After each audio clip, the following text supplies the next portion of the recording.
Hello friends, welcome back to mixture పొట్లం channel. నేను మీ location. ముందుగా మన ఛానల్కి ఎవరైనా కొత్తగా వచ్చి ఉంటే వెంటనే ఓటీటీ మూవీ రివ్యూస్ కోసం లేదా వెబ్ సిరీస్ రివ్యూ కోసం లేదా వెబ్ సిరీస్ సజెషన్స్ కోసం అయినా సరే మన ఛానల్ అయితే సబ్స్క్రైబ్ చేయండి. ఈ రోజు వెబ్ సిరీస్ రివ్యూ వచ్చేసి నెట్ఫ్లిక్స్ లో హిందీలో రిలీజ్ అయిన కాకి ద బెంగాల్ చాప్టర్. ఒక రకంగా సీజన్ 2 అని చెప్పొచ్చు, బట్ నేను ముందుగా చెప్పినట్టు ఇది different city and different drama అనమాట.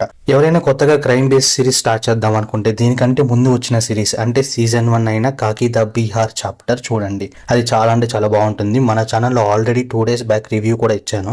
ఆ లింక్ డిస్క్రిప్షన్ లో వస్తా, వెంటనే చూసేయండి. నేను యాక్చువల్ గా బీహార్ సిరీస్ చాప్టర్ తో బెంగాల్ చాప్టర్ సిరీస్ కి కనెక్షన్ అయితే ఉంటది అనుకున్నా, but there is only connection which is kind of okay again. అదేదో పెట్టాలన్నట్టు పెట్టారు అంతే. సేమ్ ఈ సిరీస్ కూడా 7 episodes తో రిలీజ్ అయింది అనమాట. సో సిరీస్ చూసాక నా ఒపీనియన్ వచ్చేసి బాగుంది అండ్ నాకైతే నచ్చింది కూడా.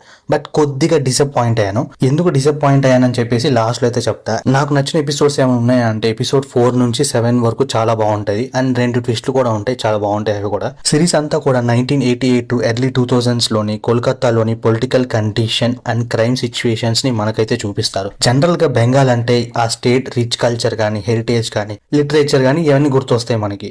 సో డైరెక్టర్ అయితే కొత్తగా అక్కడ క్రైమ్ జరిగితే ఎలా ఉంటుందని చెప్పేసి మనకైతే చూపిస్తారు. అలానే ఈ సిరీస్ లో గ్యాంగ్స్టర్ గ్యాంగ్ మధ్య ఉండే రేవెల్రీ కానీ, అందులో ఇన్వాల్వ్ అయ్యే పొలిటికల్ సపోర్ట్ ఇవన్నీ కూడా చాలా బాగా కనెక్ట్ చేసి ప్రెజెంట్ చేశారు. సో స్టోరీ అంతా కూడా బెంగాల్ లో honest and sharp IPS officers అయిన సప్తర్షి సిన్హా అండ్ అర్జున్ మేత్రా అండ్ అదే బెంగాల్ లో ఉంటున్న పెద్ద క్రిమినల్ గ్యాంగ్ అయిన డాన్ బగా గ్యాంగ్ మీద వాళ్ళు పోలీసులు చేసే అటాక్ కానీ, వీళ్ళు చేసే క్రిమినల్ యాక్టివిటీస్ గురించి ఈ సిరీస్ అంతా ఉంటుందన్నమాట. సో ఆఫీసర్స్ వీళ్ళని ఎలా పట్టుకుంటారు అండ్ లాస్ట్ ఏమైనా చేయాలంటే ఈ సిరీస్ చూడాల్సిందే. నేను స్టార్టింగ్ లో ఎందుకు కొద్దిగా డిసప్పాయింటెడ్ అని చెప్పానంటే ఈ సిరీస్ ఫస్ట్ 4 episodes కూడా కొద్దిగా డల్ గా ఉంటుంది, దో స్టోరీ ఎంగేజింగ్ గా ఉన్నప్పటికీ.